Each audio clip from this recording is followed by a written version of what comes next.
Hello and welcome to the 46th episode of the American Fitbaw Cast. Woo! We're back again. And how many voices have we got in the room this week? Still just Let's two. count. 1, 2. Nope, yep, just 2. Yeah, so he's still missing. 3 weeks in the trot is poor. It is. Have to But what's question his amazing- commitment. But what makes it even better is what we're going to talk about. Does he want a pay rise? Is he doing a Zeke or something? Is he holding out on us? Pre-season holdout, yeah. Can't be bothered. No, he can't be bothered. Just needs cash. more from us. Just needs cash. That might actually be true. I don't know. So this week we're going to talk about the NFC East and West. But before we get into that, some massive NFL news broke over the weekend. Steve. Andrew Luck retired. I can't even say it without being virtually shocked.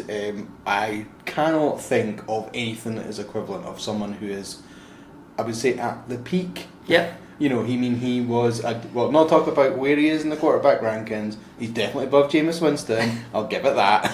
He's what, 29? 29, yeah. 29. Yeah, top. Pretty much most other teams would take him. Certainly at top what 10. he got. Comfortably. Whether he's top 5 or not. Even Belichick, because he's ruthless as hell, if he had the option to take Luck now, he would absolutely say to Brady, right, you're done, kiddo, you're 42, I'm bringing in Andrew Luck at 29 for the next decade. Yeah. Because I'm an absolute winner. He's that ruthless, he would do it. Virtually every other team would happily take him. Yeah. So it's just but nonsense. Just felt that could not believe it. injuries, fed up with them, so he's just walking away from about $300 million probably over the next decade. You know what? Actually, you're probably not far off, because if he With the way it moves, the next time he would have got re-upped, he would have been 35 a year, no questions asked. Yeah. And he would have still been around enough to breach the 40 million a year sort of levels in 7, 8, 9 years, whenever it appears. Or this season, if you're Dak Prescott and you think you want to get it now. No. Anyway.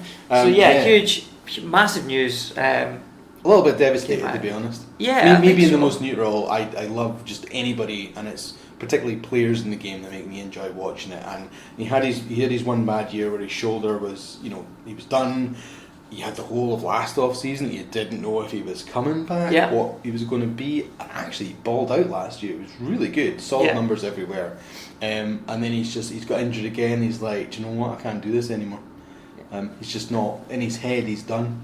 Yeah. And he's just walking away from it. And actually, the outpour of support on that was really nice to see. Not from the Colts fan. Colts fans savaged them, and that was gutting. But I get why. That's timing. Yes, that's the timing. They've found out during the game. They've also got massively high expectations for this season. Yep. I think we certainly had them as playoff contenders. I can't remember if we had them as division winners. Quite possibly, actually. And you're seeing what is the key component to that season and that optimism for the season ahead, retiring 2 weeks before the season starts. So there's a huge amount of frustration for the Colts fans there. So you can kind of understand it, but it doesn't mean that the reaction that he got as he was walking off the touchline was in any way acceptable. And you could see it hurt him, and you kind of felt for him in that moment. Absolutely. So wish him all the best. And you never know, give him a couple of years rest. Would he be daft enough to come back? Who knows? Maybe. Let's wait and see. The real sad thing is the end of the Captain Andrew Luck Twitter account. Oh, absolutely. Has that not been a highlight and a half for the last couple of years? We talk about it, every couple of weeks during the off-season. It was, did you see the tweet about this, that and the next thing? I feel sorry for whoever runs that account more than anything else. Yeah. Did you see the Matt Overton of the Jags coming out and offering to buy the season tickets from all the disgruntled fans?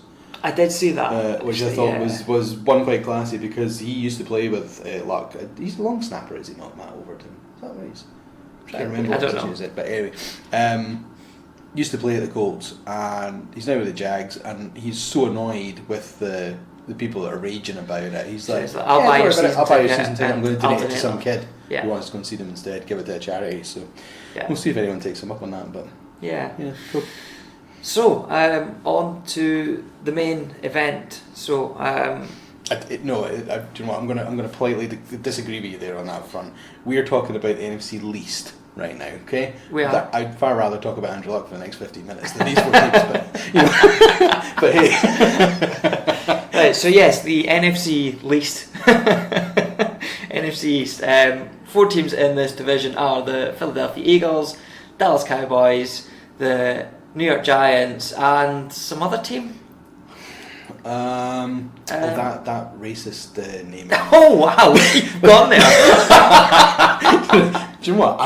I'm none the wiser, but it's the fact that it's like been through the courts a couple of It times has, that yeah. they're not. You know, that I think at some point in I don't want to say near future, at some point in the future, the Redskins might have no option but to change their name. Yeah. The world is moving on so much that and more people are going to get politely outraged by this. It doesn't bother me one way or the other. I don't care. They're football Washington people. Redskins are the 4th team in this division.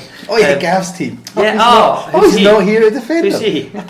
That guy on holdout. We don't speak about him. Like the coaches don't speak about him in the press conferences. We're no longer going to speak about him until he reports, which we're hoping is next week. But we'll see. He's on holiday. Wait a minute, it's a 10-day holiday. Yeah, this week. He should be back next week. Oh right, the weekends. That's what makes it 10. So right, yeah, Yeah. that's me just being stupid. Cool. Anyway, that's Okay. about him. So, what's happened in this division? Right, so doing my usual trawling through the teams and what roster moves had happened, and that was kind of fun and games because there was a couple of squads that for whatever reason in the satellite sites from the NFL don't have the transactions lists. Yep. And I was like, oh my god, but Wikipedia may be able to bail me out on this. So, Cowboys. That was one of the So, teams the big I news for the struggled Cowboys is that Zeke is holding out at the moment. with. And Yes. do we expect him to turn up at the start of the season? Do we expect him to do a left bell? No, I think he's going to be closer to Lev Bell. I think he's that entrenched now that Yep. to come back, you know, what is Game 4's days away, 1 or 2 days away. Cut downs are on Saturday. Game 4's Thursday night. Wait, no, it's tonight. Get Yes. ahead in the game. Right, so Game Yeah. 4, yeah, Game 4 happens tonight. He wouldn't have played it, that doesn't matter. Yep. And roster cut downs happen on Saturday. So it's, you know, we're 48 hours away from that all starting to happen. So I think he's that entrenched now. He's got no option but to stick it out that he does actually miss game time and try and force the Cowboys' hands.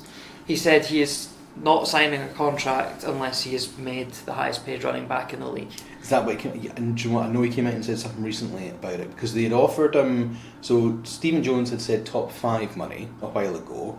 Last week it was reported better than Lev Bell, but not quite Todd Gurley's, but Yeah. second. So they've definitely moved upwards Yeah. since, you know, a couple of months ago. But he's obviously decided, nah, I'm worth the best, and I'm gonna sit time out Yep. to get that. So I think I don't know whether he would be. I don't think he would go the full season. I think he would come back by that week 10 in order to get his accrued season. But whether he can afford to come back and go on IR or what, I don't really know how. There's too many moving parts and details, but I definitely think he's going to miss weeks. If I am the Dallas Cowboys, there is absolutely no chance he's getting that money. You've talked about it as well because they have Amari Cooper to pay. Amari Cooper, They Dak have Dak's got Prescott, re-up, and all of a sudden and you've got there's others as well. well, that need to be paid DeMarcus as well. Lawrence got re-upped in the off-season, so he's on Yeah. a £100 million contract. Jalen Smith, Leighton Van Der Esch, they're all going to be, well, not recently. Van Der Esch is obviously he's just his rookie year 2, so he's got a couple of years yet. But Jalen Smith will be due in 2 seasons for more, or maybe even next off-season. Yep. So you then get massively invested in just a few people, which really depletes your roster everywhere else. Yeah. So I don't think they're keeping all 3 of them, and it's really interesting what they're going to do. Yeah. They're going to try to. For me, Zeke has to be the fall guy because the other 2, I mean, running back is the most replaceable position. Yeah, and I think there's many other teams that have tried to do that in the last few years. That there seems to be a shift away from the marquee all-down running back. Yeah. So.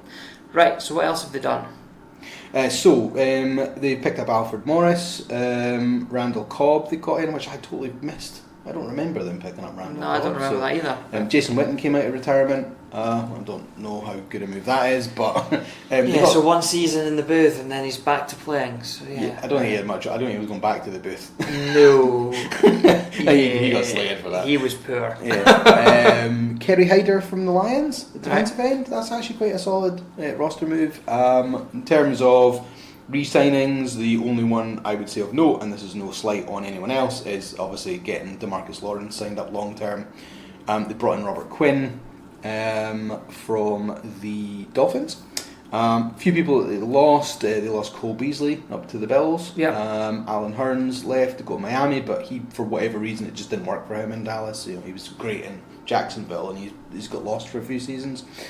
And David Irving retired following his yet another suspension from the NFL for drug use, which is marijuana. So he just basically went, no, I can't live in the NFL because I'm going to just keep getting suspended, so I'm not going to play anymore. Threw his toys out of the pram. However, anyway, so overall, actually, alright moves, to be honest, roster-wise. They're probably in an alright state. Nothing standing out, but they were coming from an okay base last year, I think. Yeah. So Philly. Let's go Philly. Let's go Philly. Right. Probably actually, just totally screwed up your order. That's okay. quite a lot of roster movement, actually, which I thought was interesting, because for me, Philly are the most ready team of the four. Okay. But they brought in Malik Jackson. They brought back Deshaun Jackson from Tampa Bay. I've got Ronald Darby down here from Buffalo. I can't remember if that was this off-season or whether they just re-signed him. That's the bit I couldn't figure out from the way it was written. Andrew Sendejo that they brought in from the Vikings secondary. They got Vinny Curry back after his 1 year rental out in Tampa, where it didn't work for him there, but he's back into a system that he likes.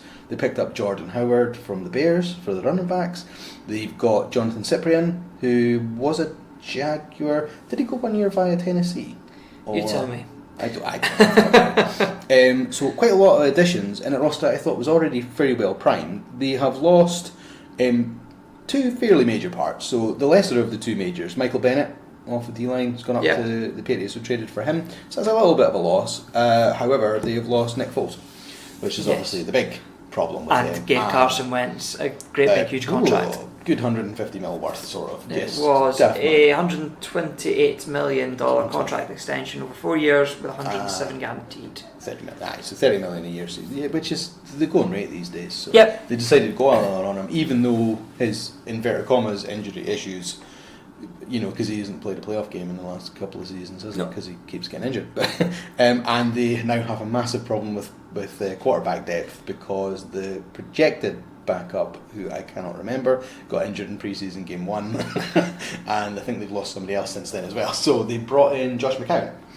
Yes, who came out of retirement. Yeah, so I mean, absolutely knows fine he's going to be the backup anyway. It's not and he's a solid backup. Yeah, really, and he's in a system that's happy. So whether he can work the type of magic Foles, that's quite an interesting one. It's a good guy to have around, I think, as well, though, from bringing people on. Yeah, that was very much his role in New York last year. Yeah, was to help Darnold. Yeah, and by all accounts worked perfectly.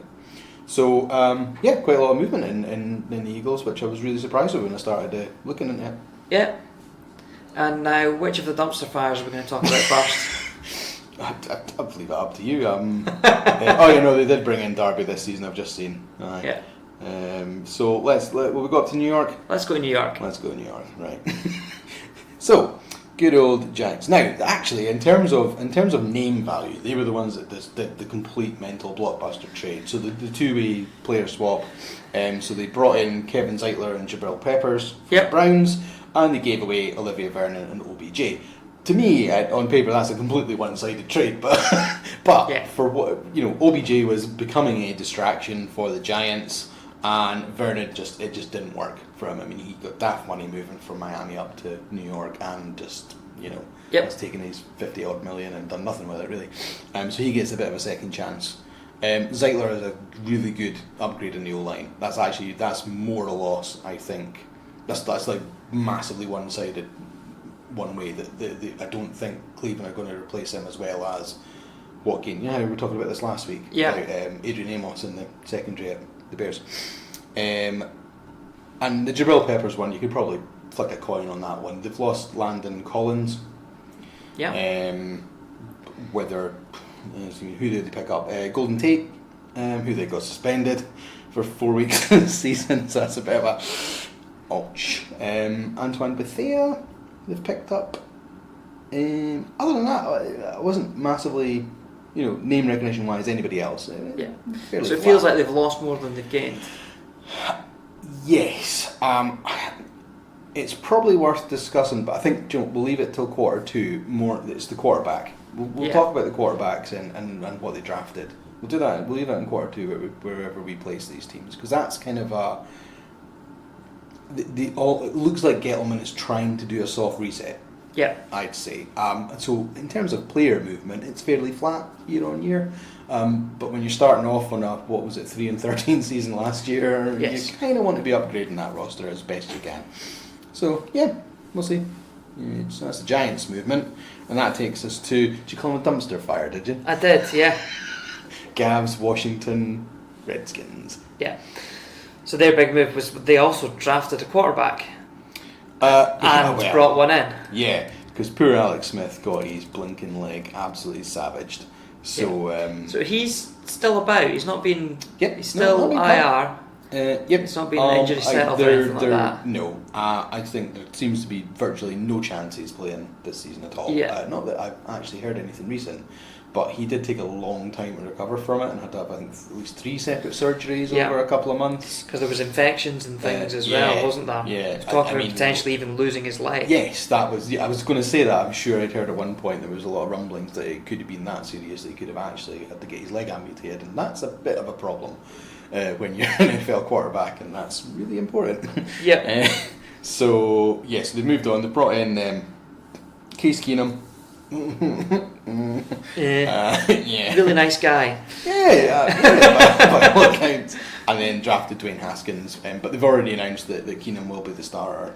Yes, in week which 1. we all expected. That he would start at the start of the season. Sure, 3 weeks. When do you think Haskins will come in? Do you think by week 4 he'll be in? Yeah, I was going to say, I'm pretty sure they've got a really early bye week. I'm just actually about to jump to their. Oh my god, this is going to take ages. Oh no, they're hold on, it's not them I'm thinking of. Their bye week's not till week 10.